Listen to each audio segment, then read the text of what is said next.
सर्वधर्म संभाव जो है, सेकुलरिज्म का जो आइडिया है, जब आप कहते हैं कि हमारा धर्म श्रेष्ठ और तुम्हारा धर्म हीन है, तो सर्वधर्म संभाव के साथ संगत है। धर्म कोई तर्क पर टिकी हुई चीज तो है नहीं। किसी भगवान को आज तक किसी ने नहीं देखा, भगवान विष्णु किसी ने देखा, अल्लाह किसी ने देखा। तो ये कैसे साबित होगा कि विष्णु श्रेष्ठ है या अल्लाह श्रेष्ठ है? धर्म कामयाबी या धर्म का ठेकेदार या धर्म की संस्था ये कैसे कह सकती है कि तुम इस धर्म में आ जाओ, हमारे धर्म में हम समानता देंगे, हम तुमको न्याय देंगे, ये वाला धर्म नहीं दे रहा। इसका वो राज्य का काम करने की कोशिश कर रहा है। जिस दिन स्त्रियों में सामाजिक न्याय की समझ आ गई, समानता की समझ आ गई, तो धर्म छोड़ देंगे।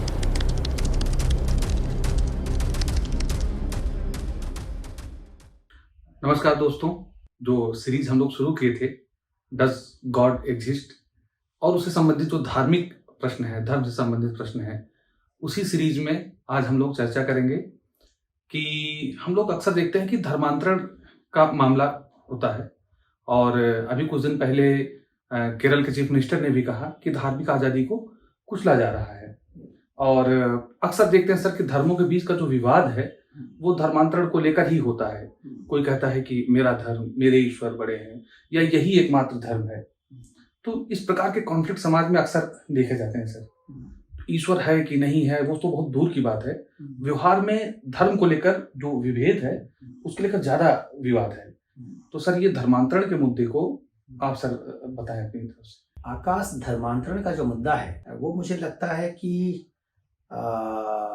दार्शनिक रूप से, संवैधानिक नैतिकता के लिहाज से भी, सेकुलरिज्म के आदर्श, भारतीय सेकुलरिज्म मैं भी समझाऊंगा कैसे वो, भारतीय सेकुलरिज्म के लिहाज से भी, संकल्प की स्वतंत्रता के लिहाज से भी, हेट स्पीच के आइडिया से भी, जितने भी ऐसे आधार मैं समझ पाता हूं उन सब से धर्मांतरण अनैतिक है। अच्छा, ये बात लोगों को चौंकाने वाली नहीं, लेकिन कोई भी एक ठोस आधार मुझे धर्मांतरण का दिखाई नहीं देता है। क्यों मैं ऐसा कहता हूं? मेरा ये मानना है कि जब धर्मांतरण कोई किसी का करवाना चाहता है, मैं उस धर्मांतरण की बात कर रहा हूं जिसमें कोई व्यक्ति दूसरे व्यक्ति का धर्मांतरण करवाना चाहता है। एक तो ये है कि व्यक्ति में कोई आत्मचेतना पैदा हो और उसको लगे कि मेरा धर्म ठीक नहीं है और धर्म अपना बदल ले। हम उसकी बात नहीं कर रहे हैं, क्योंकि ऐसा चेतना से धर्मांतरण बहुत रेयर है। जी सर, ये बिरली बात है। ये वही कर सकता है उसने दो धर्मों का अध्ययन किया, दोनों धर्मों के अध्ययन के बाद फिर वो इस नतीजे पर पहुंचा हो कि ये धर्म ज्यादा नैतिक है। क्योंकि नैतिकता के आधार पर धर्म बदल सकते हैं। आप माने कि एक धर्म में नैतिकता ज्यादा मजबूत है, इसलिए मैं उस धर्म की तरफ चला जाऊं। जैसे अम्बेडकर के साथ हुआ। अम्बेडकर ने माना कि हिंदू धर्म में कुरीतियां ज्यादा हैं। उन्होंने दोनों धर्मों को, बौद्ध धर्म और हिंदू धर्म दोनों को समझा और उनकी चेतना ने कहा कि बौद्ध धर्म ज्यादा बेहतर है। वो जो धर्मांतरण है उस तरह का धर्मांतरण नैतिक है, जहां आप नैतिक आधार पर, हालांकि उसमें भी अब एक मौलिक अंतर आ गया है अम्बेडकर के समय से, अब जिस पर मैं चर्चा करूंगा। इसके अलावा हर किस्म का धर्मांतरण किसी भी नैतिक आदर्श से संगत नहीं है। वो क्यों संगत नहीं है?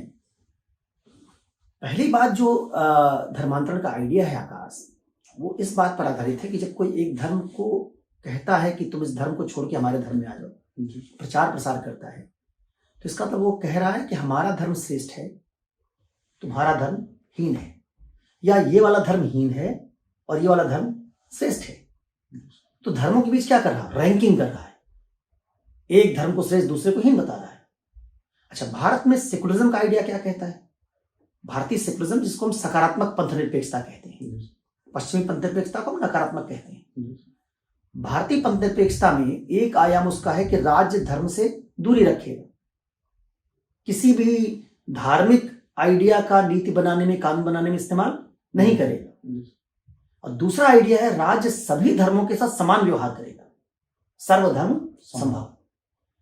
अब ये सर्वधर्म संभाव जो है, सेकुलरिज्म का जो आइडिया है, जब आप कहते हैं कि हमारा धर्म श्रेष्ठ और तुम्हारा धर्म हीन है, तो सर्वधर्म संभाव के साथ संगत नहीं। तो इसका मतलब है कोई धर्म ऊंचा है, कोई धर्म नीचा है।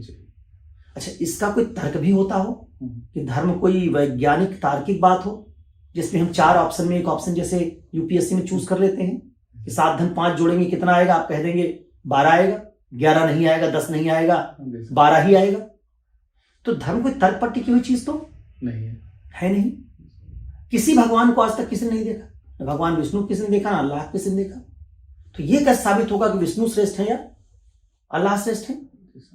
तो जब कोई ऐसा कह रहा होता है तो वो किसी सेकुलर राज्य के सर्वधर्म संभाव के आइडिया को वायलेट कर रहा है। पहला आधार मेरा इसलिए धर्मांतरण गलत है कि धर्मांतरण करवाने वाला व्यक्ति एक तरह के जैसे नस्ली श्रेष्ठता का आइडिया था कि हमारी नस्ल श्रेष्ठ, जो हिटलर था, नाजीवाद, हमारा रंग श्रेष्ठ, रंग भेद, कि काले लोग हीन हैं, गोरे लोग श्रेष्ठ हैं। वैसे धर्मांतरण का आइडिया भी ये है कि एक धर्म सच्चा है, बाकी धर्म झूठे हैं, एक धर्म अंतिम है, बाकी धर्म शुरुआती अवस्था की। कोई भी अगर धर्मांतरण करवा रहा है तो उसका यही आधार लेगा। नंबर एक, इसलिए धर्मांतरण गलत है। नंबर दूसरा, धर्मांतरण इसलिए भी ठीक नहीं है कि जब कोई व्यक्ति किसी दूसरे व्यक्ति को धर्मांतरण के लिए कह रहा है तो एक तरह की हेट स्पीच कर रहा है। हेट स्पीच का मतलब होता है किसी धर्म के प्रति घृणास्पद भाव पैदा करना। अब दो तरह की बात है, या तो हम सभी धर्मों की समान बुराई करें कि सब धर्मों की कुरीतियां हैं, जो सभी धर्मों में है, हिंदुज्म में भी है, ईसाईयत में भी है, इस्लाम में भी है, सब धर्मों में कुछ ना कुछ कमी है। तो या तो आप सभी धर्मों के बारे में एक तार्किक विश्लेषण करें राज्य में, सब धर्म अपनी कमियों को माने। लेकिन कोई अगर एक संगठन, एक संस्था इस आइडिया पर बात करे कि ये धर्म में बुराई है और अपने धर्म की सिर्फ अच्छाइयों की बात करे, इसका तो एक तरह की हेट स्पीच है। और हेट स्पीच अभिव्यक्ति की आजादी नहीं है। इसलिए धर्मांतरण एक तरह की घृणा वाली बात है, जो कोई सुधार आंदोलन नहीं है। ये कोई बुद्धिज्म नहीं है कि आप कुरीतियों को मत मानिए। बुद्धिज्म में भी धर्मांतरण है एक तरह का, मान लीजिए, लेकिन बुद्ध ने इसलिए नहीं शुरू किया था कि हमारे धर्म में आ जाओ। बुद्ध ने कहा था आत्मदीपो भाव, परखो, जांचो, निरीक्षण करो। किसका खंडन किया बुद्ध ने? कर्मकांड का। किसका खंडन किया? आत्मा की अमरता का। वो कैसी चीज थी जिसका कोई वैज्ञानिक तार्किक आधार नहीं था। तो अगर कोई इस तरह से कहे कि इस बात का वैज्ञानिक तार्किक आधार नहीं, इसलिए धर्म की बात गलत है, वो तो सही है। लेकिन अगर कोई कहता है कि हमारा धर्म श्रेष्ठ है, जबकि हमारे धर्म में भी तमाम बातें वैज्ञानिक तार्किक आधार पर नहीं है, लेकिन तुम्हारा धर्म हीन है, तो क्या कर रहा है? अपने धर्म को तर्क और विज्ञान की कसौटी से परे ले जा रहा है और दूसरे धर्म का उसी आधार पर आलोचना कर रहा है। तीसरा आधार है, आइडिया है बहुसंस्कृतिवाद। एक कॉन्सेप्ट है बहुसंस्कृतिवाद। इसमें कहा जाता है कि संस्कृतियों में हम कभी भी कोई संस्कृति उच्च है, कोई निम्न है, इस तरह का विभाजन नहीं कर सकते। सारी संस्कृतियां जो है उनको अपने अपने तरीके से रहने का हक है। क्योंकि अगर आप धर्मांतरण करवाते हैं तो अल्टीमेटली आप क्या मानते हैं? एक ही संस्कृति रहनी चाहिए, एक ही धर्म रहना चाहिए, यही है ना। कम से कम वो आदमी जो धर्मांतरण करवा रहा है वो तो बहुसंस्कृतिवाद के आइडिया के खिलाफ है। बिल्कुल। तो आप जब धर्मांतरण की इजाजत देते हैं तो आप मल्टीकल्चरल के आइडिया को वायलेट कर रहे हैं कि तुम अपने धर्म के बारे में ये बात कह सकते हो कि तुम्हारा ही धर्म, तुम्हारी संस्कृति अंतिम है। इस लिहाज से वो बहुलता, विविधता, भारत का जो हमारे संविधान का आइडिया है, प्लूरलिटी, प्लूरलिज्म, बहुलवाद, और बहुलवाद से जुड़ा हुआ महत्वपूर्ण मूल्य क्या है? सहिष्णुता। और सहिष्णुता से क्या चलता है? लोकतंत्र। लोकतंत्र किसको कहते हैं? मत भिन्नता, अलग अलग मत आप रख सकते हैं। तो इस पूरे सहिष्णुता के आइडिया के साथ धर्मांतरण असंगत है। जब कोई ये कहता है कि इस धर्म में आ जाओ तो असंगत है, ठीक है।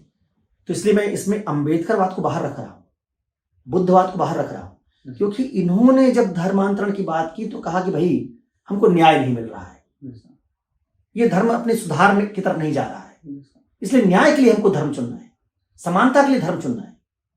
भगवान कोई अच्छा है इसलिए नहीं कि ये वाला भगवान ज्यादा अच्छा है, वो वाला भगवान खराब है, ये वाली किताब ज्यादा अच्छी, वाली किताब खराब, इसलिए धर्मांतरण नहीं था। बुद्ध तो सर ऐसे प्रश्नों को अव्याकृत प्रश्नों में रखते थे। जी जी सर।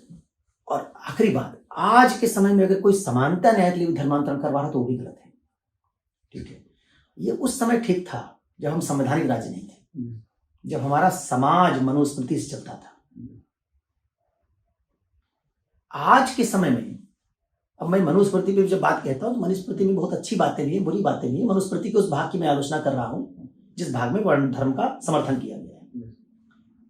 आज के समय में हमारा देश संविधान से चलता है, तो न्याय देना, समानता लाना ये राज्य का काम है, धर्म का काम नहीं।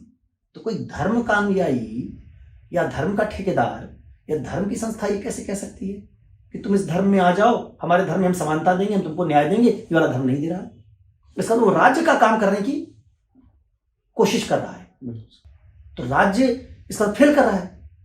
कल्याणकारी राज्य का काम है सामाजिक सुधार करे, कल्याणकारी राज्य का, वेलफेयर स्टेट का काम है कि न्याय दे, कल्याणकारी राज्य का काम है कुरीतियों का अंत करे।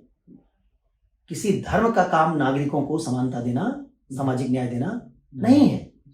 इसलिए वो अंबेडकर के समय में तो ठीक था कि वो उस समय इसकी बात कर रहे थे जब हमारा देश समाज से संचालित था, अंग्रेज हमारे देश पर राज कर रहे थे, हमारा देश कोई संवैधानिक राज्य नहीं था, हमारे पास कोई लोकतंत्र नहीं था, पार्लियामेंट नहीं थी, अनुसूचित जातियां राजनीति में शामिल नहीं थी। तो उस समय बात थी, आज ये बात भी सही नहीं है। इसलिए भी, और मैं कहता हूं धर्मांतरण इसलिए भी गलत है आकाश, एक कॉन्सेप्ट है इथिक्स में। अब ये तर्क जो मैं दे रहा हूं, ये वाला, ये उन लोगों के लिए है जो बात को थोड़े गहराई समझना चाहते हैं। एक कॉन्सेप्ट है जिसको हम कहते हैं फ्री विल, संकल्प की स्वतंत्रता। संकल्प की स्वतंत्रता ये कहती है कि किसी व्यक्ति को बिना दबाव के अपने जीवन में सारे चयन करने की आजादी होनी चाहिए। इसलिए हम लोग चुनाव भी कहते हैं ना, हम कहते हैं फ्री और फेयर चुनाव होना चाहिए, स्वतंत्र और निष्पक्ष मतदान, स्वतंत्र और निष्पक्ष चुनाव। तो क्या मानते हैं कैसे निष्पक्ष नहीं रहेगा? आप रुपया नहीं बांट सकते, आप दारू नहीं बांट सकते, ऐसा करेंगे तो चुनाव क्या हो गया? स्वतंत्र निष्पक्ष नहीं रहेगा। इसलिए चुनाव आयोग चुनाव आचार संहिता लागू करता है कि कहीं कोई मतदाता को खरीद ना पाए। अब जो धर्मांतरण है आकाश, वो मतदाताओं को जैसे वहां खरीदने की कोशिश होती है लोकतंत्र में, वैसे धर्मांतरण एक तरीके के लालच पर आधारित है कि हमारे धर्म में आ जाओ तो हम तुमको अमुक लाभ देंगे, या यही कह दें कि ये तुम परलोक चले जाओगे, तुमको फला लाभ मिल जाएगा, या तुमको हम रोजगार दे देंगे। क्योंकि बिना लालच के एक ऐसा आदमी, कोई ब्राह्मण धर्मांतरण तो कर नहीं रहा है। धर्मांतरण कौन कर रहा है? निचली जातियां, जनजातियां, आदिवासी, कौन से लोग हैं जिनके जीवन की बुनियादी जरूरतें पूरी नहीं हो रही। उनको किसी भगवान में क्या इंटरेस्ट होगा? तो जब वो धर्मांतरण करते हैं, तो मेरा मानना है कि समाज का निचला वर्ग भी धर्मांतरण करता है तो आस्था का परिवर्तन नहीं है, वो असल में कुछ लोभ है। तो अगर आप धर्मांतरण को संस्थागत तरीके से चलाने की इजाजत देते हैं जहां लोभ और लालच नागरिकों को दिया जा सके, तो इनकी फ्री विल को वायलेट कर रहा है, चुनने की आजादी को वायलेट कर रहा है। तो मेरा ये कहना है इसमें कि मैं नहीं कह सकता हूं आपसे धर्म बदल लीजिए, आप धर्म अपनी मर्जी से बदलना चाहें तो बदल लीजिए। उस धर्मांतरण का मैं समर्थक हूं कि लोग अपने आप धार्मिक किताबें पढ़ें। मैं कुरान पढ़ूं, मुझे कुरान अच्छी लग जाए, मुसलमान बन जाऊं। मैं मुसलमान हूं, मैं गीता पढ़ूं, गीता मुझे अच्छी लग जाए, मैं हिंदू बन जाऊं। इसका कोई विरोध नहीं। लोग अपनी मर्जी से कोई धर्म चुनना चाहें, उसकी पूरी आजादी उनको होनी चाहिए। लेकिन किसी संस्था को, किसी मौलवी को, किसी पादरी को, किसी पुरोहित को, किसी पुजारी को, उसको धर्मांतरण करवाने की आजादी नहीं होनी चाहिए। आपने जब फ्री विल से इसका बताया सर कि कॉन्ट्रडिक्शन है, तो मेरे मन में पहला प्रश्न यही आया जो अभी आप उत्तर दे रहे हैं कि भाई अगर मुझे संकल्प स्वतंत्रता है तो मैं कोई भी धर्म अपना सकता हूँ, और अगर धर्मांतरण बुरा है, नहीं होना चाहिए, तो मैं कैसे इस्लाम कबूल कर लूं या किसी और धर्म में चला जाऊं? तो मेरे सामने से तो ऑप्शन ही खत्म हो गए। लेकिन आपने सर सही कहा कि ये वाला कॉन्ट्रडिक्शन ये है, ये समस्या है उसमें कि अगर मैं खुद चाहूं तो ये मेरी चयन की आजादी होनी चाहिए, व्यक्ति की होनी चाहिए, संस्था या किसी दबाव की वजह से नहीं। तो बाह्य दबाव किसी भी तरीके का, वो संकल्प की स्वतंत्रता के साथ असंगत माना जाता है। हम जो चयन करेंगे बिना दबाव के, चुनाव में हम बिना भय के वोट डालेंगे, बिना लालच के वोट डालेंगे, तभी हमारा वोट है। अगर मैंने लालच और भय से डाला तो वोट मेरा नहीं। तो जब हम एक चुनाव में मतदान करने में इतना ध्यान रखते हैं, तो एक आदमी जिंदगी अपनी आस्था का परिवर्तन करने का दावा कर रहा है, तो वहां उसकी आस्था में परिवर्तन लालच के आधार पे तो नहीं होना चाहिए, भय के आधार पे नहीं होना चाहिए कि कोई डरा दे तुम्हारा धर्म सच्चा नहीं है, तुमको स्वर्ग नहीं मिलेगा, तुमको जन्नत नहीं मिलेगी। अच्छा देखिए, और कई बार तो मुझे लगता है कि हमारे राज्य में आकाश अब ये बात थोड़ी विस्तृत हो जाएगी, लेकिन कई बार देखिए धर्मों में जो आइडिया है, जब कभी राज्य और प्रगतिशील हो तो इस बात पर भी सवाल उठना चाहिए कि धर्मों का पूरा ढांचा तो पितृसत्तात्मक है। अगर हम आज कहते हैं कि किसी एक वर्ग के साथ न्याय नहीं हो रहा, समानता नहीं मिल रही, इसलिए धर्म में आ जाओ, तो इस तरीके से तो सारी 49% आबादी स्त्रियों की, उनको धर्म छोड़ ही देना चाहिए। बिल्कुल। क्योंकि यहां हम सिनेमा में अपने आइटम सॉन्ग गवा रहे हैं, स्त्री से जलेबी बाई बन रही है, और मरने के बाद भी किसी कह रहे हैं कि वहां जन्नत में हूर नाच रही है, तुमको हूर मिलेगी। वहां कह रहे हैं स्वर्ग में अप्सराएं होंगी। मतलब जन्नत और स्वर्ग का जो हमने आकर्षण बनाया वो भी ये कि वहां भी औरत मिलेगी। जरा सोचिए धर्म कितना पितृसत्तात्मक है। यहां भी आप स्त्री का भोग करिए। और क्यों जाना चाहें जन्नत? क्योंकि वहां वर्जिन हूर है, क्योंकि वहां अप्सराएं हैं। इसका मतलब जिस दिन स्त्रियों में सामाजिक न्याय की समझ आ गई, समानता की समझ आ गई, तो धर्म ही छोड़ देंगे। क्योंकि वो धर्म तो उनको डेरोगेटरी ऑब्जेक्ट बना रहा है, डेरोगेटरी तरीके से उनको ट्रीट कर रहा है। तो अगर सिर्फ इसलिए कि कुछ वर्गों के सम्मान और अस्मिता को आहत किया गया, इसलिए एक धर्म छोड़ के दूसरे धर्म चले जाए, तो फिर तो स्त्रियों को सारा धर्म ही छोड़ देना चाहिए। क्या सब धर्म के लोग जो कहते हैं कल से स्त्रियां उनका धर्म छोड़ने लगे, मान लेंगे वो? इसलिए मैं कहता हूं कि न्याय, समानता ये धर्मों का काम नहीं है। धर्म सार्वजनिक जीवन की संस्थाएं नहीं है। धर्म हमारा निजी मामला है। तो जब वो निजी मामला है तो उसमें एक संस्था कैसे काम कर सकती है? वो तो कह रहे हैं कि हम आपका चयन हम बताएंगे आपको कौन सा धर्म आपके लिए सही है। तो भाई मैं एडल्ट हूं, मैं वयस्क हूं, मुझे बता चुनने दो ना मेरा धर्म क्या है। हमारे घर में सब्जी कौन सी बनेगी हम किसी दूसरे से पूछते हैं? मेरी पसंद से होगा ना। बिल्कुल। तो वो मेरी सब्जेक्टिविटी का क्षेत्र है जिसमें संस्थाएं घुस रही हैं। और भारतीय राज्य इस पर एक तरीके से रीढ़ विहीन राज्य की तरह, वो सिर्फ इस बात से डरा रहता है कि माइनॉरिटी नाराज हो जाएगी, मेजॉरिटी नाराज हो जाएगी, वोट बैंक की पॉलिटिक्स से, कई ऐसे मुद्दों को जो बहुत एकेडमिक किस्म के मुद्दे हैं उनको भी हम वोट बैंक से जोड़ देते हैं। हाँ, ये जरूर है कि भाई किसी राज्य में माइनॉरिटी अगर उनको लगता है कि मेजॉरिटी हमारे पर कल्चरली हावी हो रहे हैं, तो राज्य का इंटेंशन उन पर उनको यकीन नहीं होता। उनको लगता है कि राज्य जो कुछ कर रहा है सब गलत कर रहा है। तो कई बार राज्य जो सही स्टैंड भी लेता है उसको भी माइनॉरिटी शक की निगाह से देखते हैं। तो धर्मांतरण के खिलाफ अगर कोई मुहिम छेड़ी जाए तो माइनॉरिटी मानेंगे कि हमारे पर रहा है। और ऐसा इसलिए है क्योंकि जब सांप्रदायिक वातावरण होता है तो उसमें हम किसी बात को तार्किक तरीके से स्पष्ट तौर पर नहीं देखते। हमको लगता है कि चूंकि इस राज्य में हमारी पहचान के कारण हमारे साथ भेदभाव हो रहा है, इसलिए अब सरकार और राज्य जो है वो निष्पक्ष नहीं रह गए। हमको उन पर भरोसा नहीं है, इसलिए वो कुछ भी करेंगे तो हमको नुकसान पहुंचाने के लिए करेंगे। तो ये जो समस्या है, इस तरह के मुद्दों को वो जब पॉलिटिकल बना देती है तो इसमें एकेडमिक डिस्कोर्स करने वाले लोग भी उस दबाव का शिकार हो जाते हैं और वो एकेडमिक डिस्कोर्स में भी पॉलिटिकल करेक्टनेस ले आना चाहते हैं कि राजनीतिक रूप से सही क्या है। हमको इसमें पॉलिटिकल करेक्टनेस की जरूरत नहीं है। ना फ्री विल के लिहाज से मैंने कहा ये सही है, ना बहुसंस्कृतिवाद के लिहाज से सही है, ना ये पंथ निरपेक्षता के लिहाज से सही है, ना धर्मों की समानता के आइडिया के साथ सही है, ना ये सब कहते हैं भगवान एक है। जब भाई भगवान एक है तो तुम परिवर्तन क्यों कराना चाहते हो? विवेकानंद ने क्या कहा सर्वधर्म सभा में शिकागो में? ये ईश्वर एक है, लक्ष्य तुम्हारा एक है। उसी तक पहुंचने के लिए अलग अलग धर्म नदियों की तरह है। सारी नदियां जैसे बहती हुई एक समुद्र तक पहुंच जाती हैं, वैसे सारे धर्म तुमको वहां एक ही जगह पर पहुंचा देंगे। यही बात है जिसके साथ अलग अलग धर्मों के अनुयायी किसी राज्य में शांतिपूर्ण तरीके से रह सकते हैं। तो मुझे लगता है कि इसलिए ये पूरा आइडिया बहुत सारे कॉन्ट्रडिक्शन से ग्रस्त है। इसलिए मेरा इस पर स्पष्ट मत है। इसमें और भी तर्क हैं, लेकिन मेरा जो मूल तर्क था, चूंकि हम लोगों ने लक्ष्य रखा था कि हम अपनी बातचीत को छोटा रखेंगे, तो उस लिहाज से मुझे लगता है मुख्य तर्क यही है। धन्यवाद सर समय देने के लिए।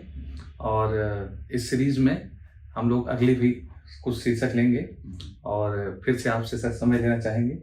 ठीक है, धन्यवाद।